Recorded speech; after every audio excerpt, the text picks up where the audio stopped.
It's Thursday, May 31. This is the news on PBCJ. I am Simone Absalom. A case is being made for the inclusion of restitution for the cases of predial larceny in the Agricultural Produce Act. Minister without portfolio in the Ministry of Agriculture and Fisheries, J.C. Hutchinson, made the proposal in Parliament this week. He said the plan is that the thief be made to pay the owner an amount equal to the value of the stolen stock. This would be in addition to the sentence, fine, and interest incurred from delays. The main subsector preying upon by thieves is that of small ruminants, goat and sheep. Farmers complain that when a predial thief is caught and he goes to court, the fine level is minuscule compared to the cost of goods stolen. This may even encourage the thief to enrich himself in this way. We are therefore examining the Agricultural Produce Act to propose that restitution is given to the victim of the offense so that the thief pays an amount equal to the value of the agricultural commodity stolen if it cannot be returned. Interest should also be paid if any is incurred by delays. This is in addition to his sentence fine. Meanwhile, Minister Hutchinson said the government is developing a crop loss and farm insurance program. We have developed a concept document outlining the mechanism for the off-budget financing of a crop loss and farm insurance program. No, I didn't. This is just coming now. This is new, brand new. Stakeholder consultation has commenced and second draft will be available soon. The parliamentary opposition has declared that it will be seeking a full list of consultants and advisors employed to government ministries and agencies amid allegations that some of these individuals are being employed under questionable contractual arrangements. The issue was raised at Wednesday's meeting of Parliament's Public Administration and Appropriations Committee, PAAC, where Acting Financial Secretary Darlene Morrison was called to answer questions. How many more of these, what I would call ghost consultants, exist within the system? Because if it is that before employment, it has to be approved by the Ministry of Finance. There are discrepancies between what came to us at the committee and what went to the Senate. And it is obvious that there are some out there, as you have found out when the chairman sent you. Is the ministry now looking at going through it with a fine-tooth comb in how many more of those ghost consultants are out there? All right, so the ministry is in the process of trying to ensure we have an accurate database of not just advisors and consultants, but the overall employees of the government. And this certainly would be an aspect that we now focus on in terms of ensuring that we have the full database and that the procedures that are in place for engagement are followed. Opposition members complained that political activists are being employed in government ministries without the knowledge or approval of a Ministry of Finance and are costing taxpayers millions of dollars. The Port Trailer Haulage Association and All Island Truckers Association are seeking an increase as their members say they can no longer absorb the rising price of fuel. The groups who issued a joint statement on Wednesday added that the ex-refinery price from Petrojam for automotive diesel oil has increased from $106 per litre last May to $130 per litre this year.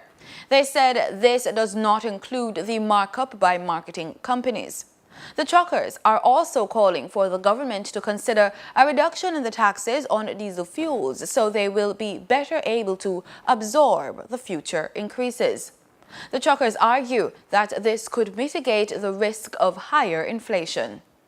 The controversial $427 million used car deal between the government and O'Brien's International Car Sales Limited again came up for discussion at this week's Public Administration and Appropriations Committee, PAAC.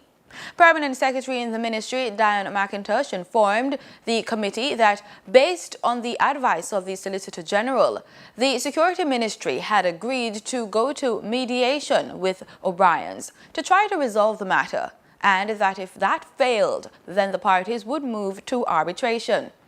A date is set for mediation, and the Cabinet has been advised. In January, the government indicated that it had terminated the contract with O'Brien's and seemed headed for court. 3 weeks ago, the PAAC was informed that the ministry had, on March 26, turned the matter over to the Fraud Squad for investigation, and a report also made to the Major Organized Crime and Anti-Corruption Agency, MOCA. McIntosh said yesterday that the ministry has so far received 36 out of the 200 vehicles that O'Brien's had been contracted in January 2017 to deliver. Children's advocate Diane Gordon-Harrison says a major overhaul is needed for Jamaica's child welfare system in the wake of reports that a 9-year-old ward of the state was raped at the Strathmore Children's Home in St. Catherine last week. Speaking with the press, Mrs. Gordon-Harrison agreed that some children's homes lack the necessary resources to ensure the well-being of the wards of the state. Mrs. Gordon-Harrison says the government needs to revisit its approach to child welfare and noted that more funding will be needed to overhaul and improve the system. The Child Protection and Family Services Agency and the Office of the Children's Advocate are conducting a probe into the alleged sexual assault. Jamaicans will, effective today, be required to dial 10 digits when placing local calls. The introduction of 10-digit dialing forms part of plans to move the country from the current standardized 7-digit dialing as the 876 area code becomes exhausted and a new area code, 658, added. According to the Office of Utilities Regulations, the OUR, in order to ensure that telephone numbers will always be available, the new area code is being introduced. Customers are therefore being reminded to update their contact lists with 876 preceding all local numbers in preparation for the new regime, which has been necessitated by the acquisition of the new 3-digit area code for the island. In the meantime, telecoms providers Flow and Digicel, in collaboration with the OUR, will enable permissive dialing period between today and October 30. To allow customers to become familiar with the 10-digit dialing. In regional news, the Board of Governors of the Caribbean Development Bank began its 48th annual meeting in Grenada on Wednesday, with President Dr. Warren Smith expressing concern about the state of regional travel. At CDB, we are satisfied that resolution of the issue of high and regressive taxation on air travel within CARICOM without the loss of revenue to regional governments is a vital part of the resolution of the regional aviation crisis in the Eastern Caribbean. The CDB study confirms that air travel within the Eastern Caribbean is price elastic. I don't think you needed a PhD in economics to figure that one out. But it's always good to get the empirical confirmation. That study also concludes that reductions in both taxes and airport charges would lead to sizable growth in arrivals in virtually all countries. In his presentation, Prime Minister Mitchell echoed the CDB president's sentiments, adding that a decision to reduce ticket taxes should be a collective one. I have long advocated that we urgently need to reduce the cost of intra-regional air travel. I echo my call made at various heads of government conferences that heads should collectively agree to reduce airline ticket taxes. and some other fees which are attached to intra-regional air travel. I continue to believe that this will represent a significant installment on the regional integration account, while facilitating enhanced freedom of movement of goods and services and people. In Trinidad and Tobago, Prime Minister Dr. Keith Rowley is proposing dialogue as a means of addressing the challenges facing Venezuela. He was responding to a question from a journalist about the negative responses from countries like the United States and Canada to the recent re-election of Venezuelan President Nicolas Maduro. If I am to speak for the tenor around the table, is that there needs to be some significant dialogue to respond to the developments that are taking place around us. Trinidad and Tobago stands by its position of non-intervention and non-interference. But having said that, we are acknowledging that there are difficulties in Venezuela, but there are a variety of recommendations coming from many different quarters, and it is for us to find some common ground somewhere along the way. Dr. Rowley's comments came in the wake of a release from the Organization of American States about human rights abuses being committed in the South American country.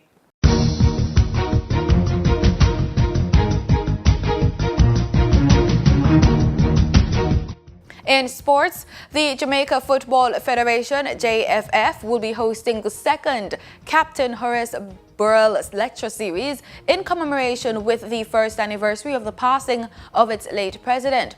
The series was announced by the JFF in 2017 to honor Burrell, who passed away on June 6 after a short battle with cancer. To be held at the Courtly Auditorium on Thursday, June 7 at 7 p.m. The lecture comes on the eve of the start of the FIFA World Cup in Russia. President of the Jamaica Olympic Association, Christopher Samuda, will deliver a lecture on the topic, Jamaica in the 2022 World Cup Finals, Pipe Dream or Attainable. After that, a panel discussion will involve representatives of the media, private sector, football officials, and the wider Jamaican public. And that's the news. Do stay with us. The weather report is next.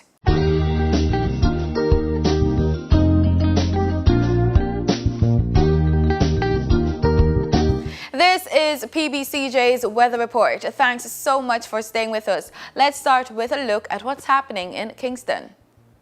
This afternoon, we're expecting temperatures between 26 and 29 degrees Celsius, so it's going to be pretty warm out. We're also expecting predominantly sunny skies, a little bit of cloudy conditions in certain areas. The temperature is set to go down to a cool 24 degrees Celsius this evening.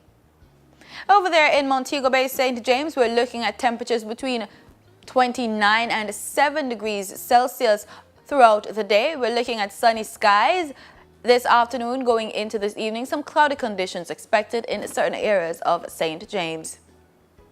In our look across the parishes for today, we're looking at warm temperatures between 29 and 32 degrees Celsius. We're also seeing predominantly sunny skies in most parishes. Cloudy conditions expected over there in St. Thomas, and rainfall could happen over there in Negril. In our forecast for tomorrow, warm temperatures between 29 and 33 degrees Celsius. We're looking at Black River St. Elizabeth, forecast the highest temperature for tomorrow. We could be getting some rainfall over there in Negril. In our forecast for tomorrow across the Caribbean region, we're looking at the northern and western end of the Caribbean. We're seeing warm temperatures between 27 and 30 degrees Celsius. Cloudy conditions forecast for countries like Cuba over there in Grand Cayman, and cloudy conditions expected in Nassau, Bahamas. We could be getting some rainfall over there in Santo Domingo. In the wider Caribbean, for a forecast for tomorrow, temperatures between 27 and 33 degrees Celsius. We're looking at a possibility of rainfall in the eastern end of the Caribbean. And further afield for our travel planner, we're looking at the United States. We're seeing the areas Los Angeles, Miami, New York, and Atlanta on our screen. We're seeing minimum temperature for these areas 12 degrees Celsius with a high 35 degrees Celsius. For Los Angeles, we're looking at a possibility of rainfall in certain areas of Miami and New York. And that's it for the weather report. Thanks so much for once again making it PBCJ. I'm Simone Absalom. Pleasant viewing.